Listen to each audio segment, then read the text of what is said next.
자, 오늘은 요한복음 12장 1절에서 11절까지 보도록 합니다. 요한복음 12장 1절에서 11절. 제가 읽어드립니다. 6월절 엿새 전에 예수께서 베다니에 이르시니 이곳은 예수께서 죽은 자 가운데서 살리신 나사로가 있는 곳이라. 거기서 예수를 위하여 잔치할세 마르다는 일을 하고 나사로는 예수와 함께 앉은 자 중에 있더라. 마리아는 지극히 비싼 향유 곧 순전한 나드 한 근을 가져다가 예수의 발에 붓고 자기 머리털로 그의 발을 닦으니 향유 냄새가 집에 가득하더라. 제자 중 하나로서 예수를 잡아줄 가룟 유다가 말하되 이 향유를 어찌하여 300데나리온에 팔아 가난한 자들에게 주지 아니하였느냐 하니 이렇게 말함은 가난한 자들을 생각함이 아니요 그는 도둑이라 돈괴를 맞고 거기 넣는 것을 훔쳐 가밀어라. 예수께서 이르시되 그를 가만두어 나의 장래할 날을 위하여 그것을 간직하게 하라. 가난한 자들은 항상 너희와 함께 있거니와 나는 항상 있지 아니하니라 하시니라. 유대인의 큰 무리가 예수께서 여기 계신 줄을 알고 오니 이는 예수만 보기 위함이 아니요 죽은 자 가운데서 살리신 나사로도 보려 함이로라. 대제사장들이 나사로까지 죽이려고 모이하니 나사로 때문에 많은 유대인이 가서 예수를 믿음이로라. 아멘. 자, 오늘까지만 이렇게 음성 설교로 같이 만나게 될 것 같고요. 다음 주 월요일부터는 정식으로 5시 반에 모여 함께 예배하면서 말씀 나누는 현장 예배에 대한 음성을 듣게 되실 것 같습니다. 그동안 어떻게 지내오셨는지 궁금하기도 하고 현장에서 만나서 같이 예배 드릴 때 또 다른 은혜로 하나님이 함께 하시기를 한번 기도해 봅니다. 쉽지 않은 기간인데 그 기간 잘 견뎌내셨으리라 믿고 그리고 새롭게 시작하는 이 시작이 과거와는 조금 다른 모습, 물론 특별한 건 아니겠지만 그러나 좀 다른 각오와 다른 마음으로 새롭게 시작할 수 있는 5월 4일의 첫 예배가 되기를 기대해 봅니다. 근데 연휴가 껴서 또 어쩔지 모르겠네요. 우리 마음이 또 많이 들떠 있을 때라 집중하기가 좀 어려울 수도 있지만 그럼에도 불구하고 새롭게 시작되는 새벽 예배가 저와 여러분에게 또 다른 하나님의 은혜로 함께 임하시기를 간절히 바라봅니다. 오늘 말씀을 볼 때 1절에 좀 포커스를 맞춰서 보면 좋겠다라는 생각이 들었어요. 1절에 보면 6월절 엿새 전에 예수께서 베다니에 이르시니 이곳은 예수께서 죽은 자 가운데 살리신 나사로가 있는 곳이라 라고 되어 있잖아요. 그래서 베다니 하면 당대 사람들의 상징 언어로는 나사로가 살아난 곳이라고 말할 수도 있었을 텐데요. 사실은 나사로가 살아났다라고 말하기 이전에 베단이라는 곳이 어떤 곳인지를 알 필요가 있습니다. 왜냐하면 그것이 이후에 나오는 유다의 고백과 만나고 있기 때문에 그래요. 이 베단이라는 곳은 예루살렘에서 한 2km 정도 떨어진 곳에 있는 곳이고요. 예루살렘이 유대의 정치, 경제, 문화, 종교의 중심지라면 2km 정도 떨어진 이곳 베다니 마을은 유대의 정치, 경제, 문화, 종교와 제대로 멀리 떨어진 곳, 이렇게 이해하시면 훨씬 나을 것 같아요. 지금으로 말하자면 서울, 강남이라고 얘기한다면 강남구 대치동, 서초구 이 동네가 예루살렘이라고 말한다면 사실은 강남의 구룡마을 정도, 종로로 말하자면 종로의 중심지라고 말하는 그 종로의 텃밭이라 불리는 곳과 그리고 종로의 쪽방촌 이렇게 상비되는 곳으로 보시면 좋을 것 같네요. 이게 어떻게 왜 그렇게 붙어 있는지는 알 수 없지만 예루살렘에서 불과 2km 떨어진 감남산 동편 쪽에 있는 베다니 마을은 이름의 뜻도 고난의 집, 가난의 집이라는 뜻을 가지고 있습니다. 달리 말하자면 사회에서 소외당하고 가난한 천민들이 모여 살던 곳이 바로 이 베단이라는 장소라는 겁니다. 그리고 특별하게 하나님이 주시는 그 특별한 은혜가 임한 곳이 베단이라는 것은 예수께서 이 땅에 오신 이유와 참 일맥상통하고 있는 거죠. 누가복음에 보면 예수께서 이 땅에 오신 이유에 대해서 설명하시며 이사야의 복음서를 피시고 예언서를 피시며 그런 얘기를 하시죠. 가난한 자와 포로된 자와 눈먼 자와 눌린 자에게 복음과 자유를 선포하기 위하여 오셨다라고. 근데 그 말이 현실이 된 자리가 바로 베다니였던 거죠.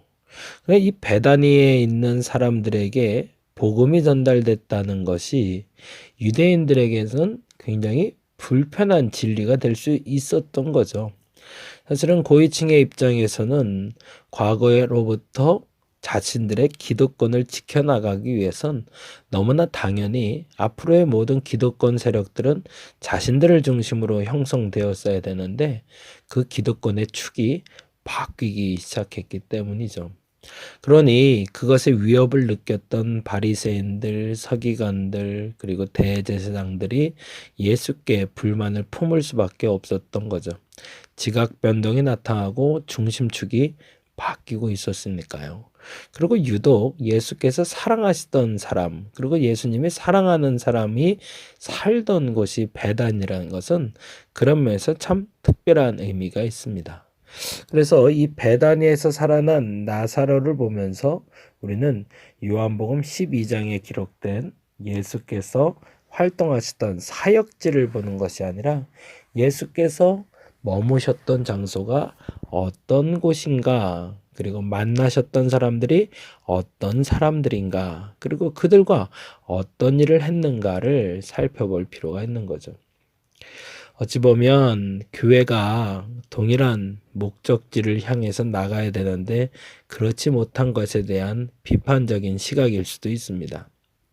우리가 속한 교회에서 2km 떨어진 곳은 뭐가 있을까요? 혹시 한번 상상해 보시기 바랍니다. 눈을 감고, 제가 예전에 전도 세미나 다닐 때마다 많이 했던 얘기인데, 자, 눈을 한번 감아보고 이렇게 생각해 보는 거죠. 우리 집 주변, 뭐 그렇게 보기 어렵다면 우리 교회 주변 2km 근방에는 뭐가 있을까? 그리고 이렇게 생각해 보자는 거죠. 그 2km 근방에 있는 사람들 중에 가난한 자, 포로된 자, 눈먼 자, 눌린 자에게 나는 친구인가, 벗인가, 아니면 소외된 사람과 전혀 상관없는 사람인가? 왜 굳이 예수께서는 예루살렘에 머물 시간이 많았음에도 불구하고 베다니에 친구를 만드셨을까? 최진사댁, 최부자댁이라고 그러죠. 최부자댁 반경 10km 근방에는 굶어 죽는 사람이 없도록 해라라는 유언을 남기셨다고 하죠. 어찌 보면 교회에게 있어서 가장 중요한 의미가 아닐까 생각이 듭니다. 코로나19로 어렵다라는 얘기를 많이 하니까 건강한 교회들이 자발적으로, 그러니까 건강한 큰 교회들이 자발적으로 작은 교회를, 그리고 지역을 섬기려고 애를 쓰는 모습을 봐요. 그런데 이것도 지역적으로 흘러가지 않았으면 좋겠다라는 바람이 있고요. 그리고 작은 교회라고 못하는 건 아니니까. 그래서 우리 각자의 교회, 그리고 각자의 삶의 자리, 그 근방에, 그 부근에 베다니를 찾아갈 수 있는 오늘 한 날 되었으면 좋겠습니다. 사실은 주께서 원하시는 것은 우리로 예루살렘에 머물라라고 이야기하는 것이 아니라 우리에게 그 가난한 자들에게 찾아가라라고 얘기하고 계시기 때문입니다. 어찌 보면 이번에 코로나19 창궐로 기독교인들이 많이 각성이 됐다면 그 일을 본격적으로 할 수 있는 때가 되지 않았나라는 생각이 들어요. 이게 제 개인적인 생각인데, 너희들이 모이기에 힘쓰는 건 참 잘했지만 왜 모이는지 이유를 잃어버렸다라고 경고하시는 것 같아서 그랬습니다. 예수께서 베다니에서 부활의 복음을 전포하셨던 것처럼 저와 여러분이 선 자리, 그곳에서 부활의 복음이 선포될 수 있기를 간절히 바랍니다. 근데 그것은 예루살렘이 아니기를 바랍니다. 교회에서만 부활을 경험하는 것이 아니라 교회를 떠나 소외된 이들, 그리고 가난한 자, 눈먼 자, 눌린 자, 포로된 자들에게 진정한 부활의 기쁨을 전할 수 있는 저와 여러분 되었으면 좋겠습니다. 고난의 집이라 불리던 곳, 가난의 집이라 불리던 그 베다니 마을이 부활한 이가 머무는 곳이라고 말이 바뀌었던 것처럼 앞으로도 이후로도 예수를 만났던 사람들, 나사로를 아는 사람들은 베다니를 이르러 고난의 집이라 부르지 않았을 겁니다. 가난의 집이라 부르지 않았을 겁니다. 이후로는 죽은 자가 살아난 동네라고 불렀겠죠. 여러분 때문에 그 일이 시작되었으면 좋겠습니다. 이제 또 주말이 되었습니다.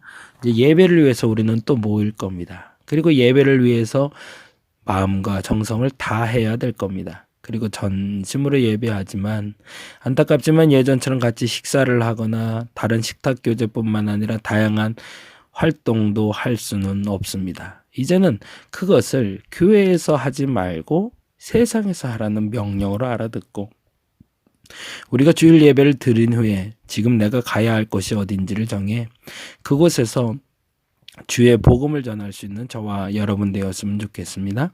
그리고 특히나 이제 우리들의 모습을 보고 우리 아이들이 배울 겁니다. 더 걱정이고 더 안타까운 일로 여겨졌던 것이 주일학교였는데 주일학교 모임이 이제는 불가능할 거라는 얘기를 혹자들은 하기도 하고 좀 가깝게 얘기하는 분들도 올 한 해 동안은 주일학교의 특별한 프로그램은 불가능할 걸로 이야기하는 소리를 종종 듣습니다. 그만큼 아이들을 교회 안에서 교육하기가 힘든 때가 되었으니 이때다 기회다 싶어서 교회를 안 나오는 것이 아니라 가정에서 삶에서 우리 아이들에게 복음을 전할 수 있는 방법을 만들 수 있는 교회가 필요할 겁니다. 그러기 위해서 우리 함께 모여 기도하고 지혜를 모았으면 좋겠습니다. 그러한 의미가 이번 주일 예배를 멈추고 그리고 나누게 되었을 때 여러분의 삶의 현장에서 드러났으면 좋겠어요. 이 일을 위해서 5월 17일 날은 저희 교회에서 좋은 선생님 한 분을 모시고 그 이야기를 좀 들어보려고 그래요. 코로나19 이후에 포스트 코로나 시대에 변화된 교육 환경을 우리는 어떻게 대안적으로 마련해야 되는가? 그 얘기를 5월 17일 오후 2시에 함께 모여서 만나 이야기하려고 하는데 이전에 이호학교의 교장 선생님을 하셨던 분이기도 하고 우리나라의 대안교육에 굉장히 많은 고민과 그리고 지혜를 모으셨던 석학인지라 아마 좋은 시간이 될 거라 생각을 합니다. 안타깝게도 많은 사람을 모셔서 함께 이야기를 들으면 좋지만 그렇긴 힘들 것 같고요. 사회적 거리두기 때문에 최소한이지만 꼭 들어야 될 사람들이 와서 함께 나누는 시간 되었으면 좋겠습니다. 이유는 이제는 교회에서 모여 교회 사람들의 평안을 구하는 것이 아니라 세상 속에서 진짜 평안을 전달할 수 있는 사람으로 어떻게 살아가야 될지를 고민하는 자리로 마련해 보았습니다. 왜요? 우리 곁에 아직은 베다니가 있으니까. 그래서 이렇게 기도합니다. 하나님, 이제는 우리가 모이기에 힘쓰기를 잘했으니 앞으로는 모여서 베다니를 찾아갈 수 있는, 그래서 그곳에 부활의 땅이라 말할 수 있는 우리가 되게 해달라고 기도하는 저와 여러분 되시기를 간절히 바랍니다. 기도하겠습니다. 하나님, 맞습니다. 예루살렘에서 불과 2km 떨어진 곳에 고난의 집이, 가난의 집이, 소외당하고 가난한 천민들이 모여 살던 곳이 있었습니다. 종교의 중심지, 정치의 중심지, 문화의 중심지라 여겨졌던 그곳에 외딴 섬이 있었던 것처럼 우리 교회 주변에 그 외딴 섬을 이제는 찾아갈 수 있는 우리가 되게 하여 주옵소서. 옛날보다 주일날 예배 후에 시간이 많아졌습니다. 교회에서 해야 될 일들을 이제는 세상 속에서 할 수 있는 우리가 되게 하시고 그것이 정말로 빛과 소금의 역할인 줄 알아 우리 교회 주변에 베다니가 더 이상은 없게 하시고 부활의 역사가 나타나는 자리만 많아지게 하여 주시옵소서. 5월 17일 날은 좋은 선생님을 모시고 함께 이야기를 듣고자 합니다. 지혜를 모으고 함께 고민하게 될 때 그 지혜를 모으는 자리에 주님 함께하여 주시옵소서. 감사합니다. 고마우신 예수님 이름으로 기도드렸습니다.